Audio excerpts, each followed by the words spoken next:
Hello, everyone. All right, we're going live. If you're watching the replay, we welcome you as well. All right. It's funny. I'm going live, and I've been working for my mom's house, and I hear her yelling at my kids outside. So if you hear that, that's what that is. So the joys of being virtual. So, all right. Today, we're going to talk about going virtual. I know we've been talking about that a lot, and about some of the tools that you might need, and just in general, just kind of doing a pulse check with you guys on how you're doing, if you're new to being virtual, and just seeing what questions you all have. So it's been, I don't know, it's been about 3-4 weeks now that we've been going virtual. So, hey, Julia. All right, we'll wait a couple more minutes just to get people on here.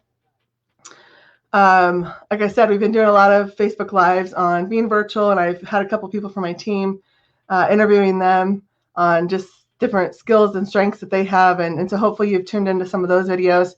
If you haven't, you can tune back into go back to my Miss Meopolis profiles, and you'll find some of my recorded videos from there. So you can watch some of our other lives that we've done on being virtual. So I just wanted to know, it's been about a few weeks of all of us being hunkered down, wanted to kind of see how everybody's doing, and just kind of recap what we've talked about, and just some of the things I've been seeing out in the world that I think have been really cool. So amidst all of these trials and some of the hardships and pain that we've all had, there's also been a lot of amazing good that's come.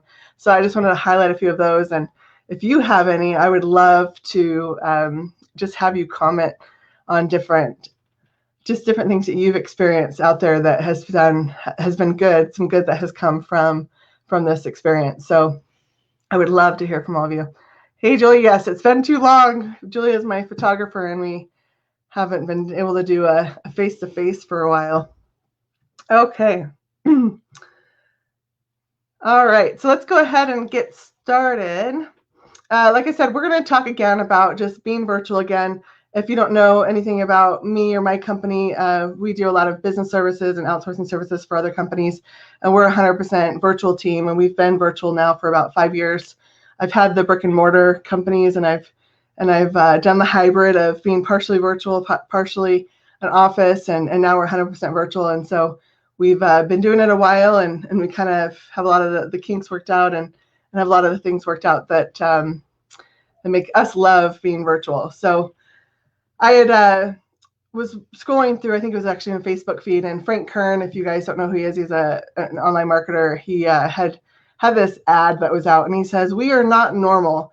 And he says, all across the world, 5-year-olds like my daughter, Kayla, what's her name? Kate here, are at school on webinars. So he had this video of her on the laptop at their dining room table doing video games, or not video games, schooling, it's one and the same. And he says, when this thing is over, consumer behavior will stay digital in many areas. You and I take all things digital for granted because we basically live on the internet. So like companies like mine, I realize I do take it for granted. I do take for granted what we have and how digital we really are, and realizing that is not the norm that's out there. And so this has really forced people to get outside of their comfort zone and really go outside what the norm is. And so then he goes again, he says, we are not normal. So much of the world the last few weeks this has been their first time living digital, first time ordering groceries online, first time on a webinar, first time buying a course or a book online. As for many of them, long after this is over, they'll keep doing it. This is our time. And so just think of the shift that is taking place, that is happening for all of us as we start to become digital. And I just got a message from my school that they're actually not canceling school, but staying digital or virtual until the end of the year. So that, think of all the people that had sports that were, they lived and breathed sports, and that was their life. And now they can't do that. It's really uprooting so many people to really think what's really important. Yes, sports are great, but if that consumed you and was your life, you now have to reevaluate what's actually more important than that. And so now that school for us, I can imagine that many other parts of the country are probably going to follow suit. If they're canceled for us, think of what that's going to do, where people aren't going back to school now until September. And that's going to actually force a lot of people to stay virtual and working from home for a lot longer too, because if their kids need to go to daycare or different places, I mean, I think some daycares are open, but if they're going to school, they might rather work from home and have their kids home. And so it's going to create a different, just a different environment, a different world where people, a few months at this, it starts to become the habit, it starts to become a norm where people might struggle going back to work, to work in an office. So it'll be interesting to see what shifts start to happen. I wrote a couple things down as far as just some things I noticed had changed just as I was reading the news. So there's like this one guy that's taken reporting into his own hands, or the news into his own hands, because so many people were fed up with the big time media companies just preaching fear and just no good news. And so there's a lot of people on YouTube that are starting to do good news and reporting good news around the world. And I thought, like, that stuff's going to start to stick. And then the big media companies will start to think, man, maybe we need to change our tune a little bit. And so you don't realize now in this day and age how much of an effect we can have at a grassroots level. So, this guy doing the good news media, I can't remember what it's called. Has anybody else seen that guy? Good News, G&M. I can't remember what the name of his broadcast, but other people are copying him and putting his logo up, and it's been pretty cool. And then the other really amazing thing, actually on top of the media, a lot of people have realized a lot of media is misreporting things and making things appear worse than they really are in some instances. So there's actually been people going around and actually shooting their own version of what's really real and happening. And so it's just so people are actually doing their own reporting as well. And so that's been pretty cool to see people taking it into their own hands and making sure that we realize, what's important and what's real and what's truth. The other thing that was cool, so my church this last weekend had what we call general conference, and we always do it from home twice a year. So it wasn't different in that format because we always sit from our couch and watch it. But what was different this time is there wasn't the huge audience, the huge crowd. And so there was just this really intimate setting with just the different people that spoke. And our prophet for our church, he made a challenge to do a worldwide fast. And right after that, we had a group that had created a Facebook group, and they called it, let me actually find the name because it's pretty amazing what's happening with this group. It's Worldwide Fast, April 10th. So on this Friday, they're doing a fast, worldwide fast for all faiths, all people to join in on it. And within 24 hours, this group grew up to 200,000. I think it's close to 250,000 now people. So a group within 24 hours, all walks of life, all different faiths. You have everything from the Buddhist to the pagan to the atheist. It's literally, somebody wrote a list of all the different religions and beliefs that had gone into this Facebook group. And it was like a list of, 20, 30 people. And it was so cool because people were in tears. They're like, I never knew there could be such good that came from social media. And to see the amount of positivity in that group, like you didn't see any negativity and just so much love and everybody caring for everybody, regardless of if they thought differently or believed differently. And it was truly amazing to see. And it's literally only Tuesday and the fast is on Friday. So it'll be interesting to see what happens. This group could grow to 1 million people. And so think of this group, 1 million people in a Facebook group that all believe in embracing each other's differences and believe in treating each other with decency because it's the right thing to do. Like, how much good can come from that group? And even though it was done for a one-time event, like if we keep that group going, how much more can keep growing from that group? Like it would have been pretty hard to grow a group that size organically, just trying to pick and choose and get people in. So the fact that this cause to fast to really help the economy and people and those that are sick and all that do well, or to get better, the economy to heal, like that is truly amazing. So just so much good that is happening in the world throughout this. And I hope we just take a minute to reflect on that and maybe the life lessons we've all learned. And it's really cool, just again, on the same group, I literally spent like an hour just reading comments from there, people that have, been struggling with things. They feel like they got their answer through this time period of what they need to be doing. And so I just challenge us all to really take this moment to ponder and to think about about what really is important. So with that being said, I wanted to go a little deeper on virtual, and I know we've been talking about it a lot, and then as I mentioned, there's lots of good that is coming from virtual. And so in the past, we've talked a lot about tools and different things. And in the bio of this video, I actually made a link to an ebook where we go into some more details on those tools and things you can implement from the tactical side of being virtual. So I encourage you to go to that link. I'll post it in the comments here at the end as well, for being able to go virtual. And it's an ebook that you can download. And my team put a lot of effort to put that together for you guys. So I hope that's helpful. But the part I wanted to focus on today was around the concepts of people, process, and technology, and really understanding those three components when you go virtual. So when you're virtual, like obviously you have a team and you want people around you, and you're not obviously physically there. But if you have the right people and you understand the strengths of those employees, it's so much easier to run a really efficient virtual team. And I think as leadership, we really learned a lot. Even today, we actually had a meeting around this as leadership. We were talking about some of the things the gaps we were seeing in some of the teams. And then as we started to analyze it more, we started to realize, we haven't done a good job of explaining what the end goal is or what success is defined as. So I think when you start to really look at your teams and look at your strengths and look how you can be better when you're virtual, you realize that you need to make sure you have clear expectations so they know how to, when they are working, how to make sure that they're efficient and doing what the end goal is. And that obviously needs to be done in a physical world too. So I'm not saying anything that's like specific to virtual, but I think it's very critical when you're virtual that they have an idea of what needs to happen. So having the right team and having the right team and them knowing what their expectations are really important as part of being a virtual company.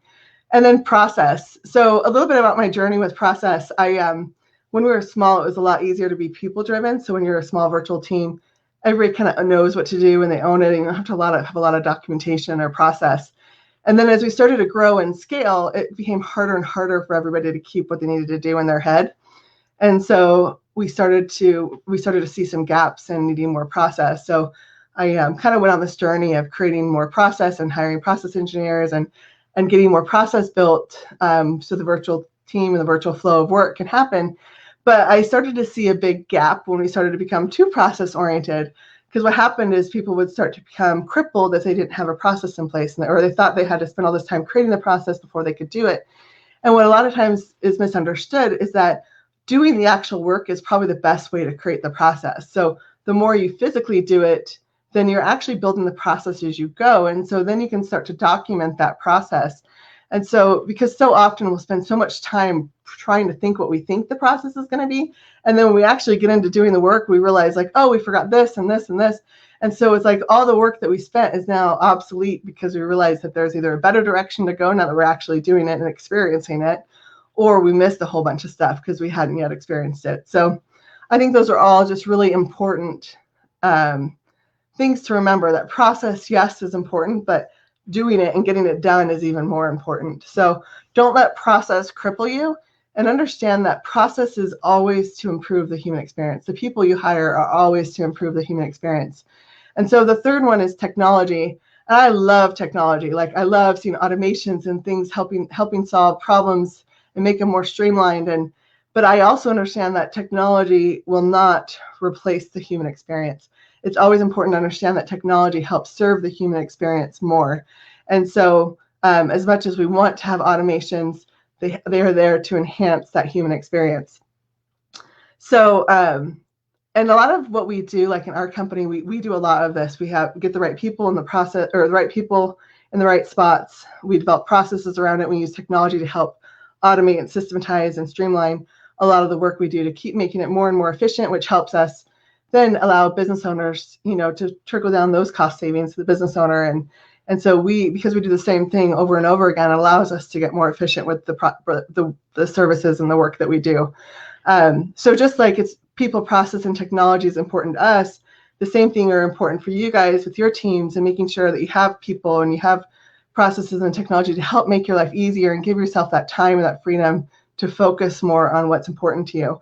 And some of you might just be gig workers or freelance workers, or you have a small business where you're a solopreneur. And I kind of this rule of thumb, like sometimes it's easier to stay really, really small, like as a gig worker where you can just pick and choose. But even then, you're still wearing so many hats. You're still having to try to recruit and get business in. And so I always think it's better to go try to scale to that next level where you can have that team to support you.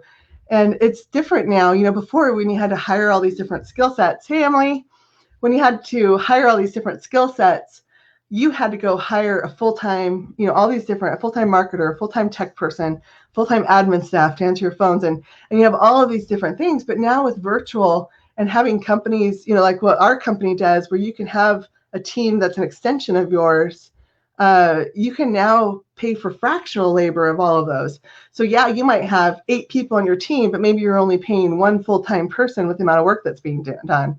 So it's just really quite amazing. It's such a great way to be innovative anymore with companies. It's so different now. You can run a company much more lean and mean and get further faster with these types of solutions. So I'm just such a big proponent of so many businesses have tried to wear all the hats and do everything for so many years. And so that's why I think there's such a failure rate in businesses, because you eventually give up and they're not changing their story. They're not changing the game on how they're doing business. And so if those 95, 99, whatever percentage you want to grab of those businesses that fail, if they change their game to where they realize that they shouldn't be doing all the work and start to utilize some of these more new age concepts, we call it team sourcing, where you can now outsource a lot of those works for fractional costs of what you would initially hire a full-time person of, because you're now hiring a fraction of a person for marketing, and a fraction of a person for sales, and a fraction of a person for technology, a fraction of a person for accounting. And so it grows with you, but you have at least specialized help. And so that's I don't recommend using like virtual assistants, because it's hard for one person to be an expert in all of those areas. So you want to make sure you go with a company that can be an expert in just a fraction of those things, in all of those things, at a fractional amount, because then the company is ready to scale with you, because now you can just expand the bandwidth of those individual people to get you where you need to go. So it's so much more. What we've realized is that all this multitasking and one person having to do everything isn't working, and we're becoming more and more less specialized and skilled, because we've tried to be such great multitaskers and we have all of this knowledge. I mean, we can literally learn everything on YouTube now. People are doing virtual piano lessons, and I mean, things are amazing. Like everybody's doing there's so much knowledge that we could do out there, but we have to make a choice now on what is important for us, and then focus in on that knowledge and get really skilled on that. So I think we need to get back to becoming more focused people. And I think that's really what gives us more happiness too. I mean, just seeing what happened with this Facebook group going from 0 to 250,000 people in 24 hours, and people long to be a part of something and to be connected with somebody. And I think as humans, like, we're so ready for that. We're longing for that. And if you just read through that Facebook group, you're going to see like tons of just people wanting to belong and wanting to be heard. And so it's the same thing, like I believe in business, like it's time now to get back to being more focused and not being spread so thin and trying to be experts at everything, or not trying to learn everything. So I just encourage you to look at getting yourself ready to grow, and then do the steps to stay focused and innovative, and so you can continue to grow. And so, like I said, we'll be putting a link to that virtual guide on here. And you can also on our website, that'll direct you to that guide, and also talk to you a little bit more about the team sourcing concept, and about how you can, really set your business to scale and grow through these fractional labor components. Instead of because fractional labor is a common thing now, where, if you're in a, what do you call those offices where you share space, co-working spaces, a lot of people are starting to do what am I trying to say?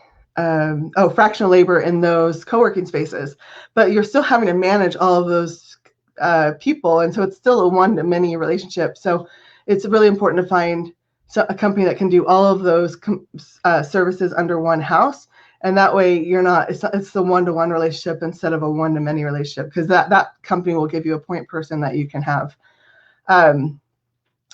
So let's see, we talked a lot about, kind of all of us being virtual. Just curious how we're all doing. I'd love for you to comment on how being virtual is working for you. If you've been virtual before, or if it's your first time being virtual, and what you guys think of that. And then I talked about, some of the things that have the good that's come from being virtual.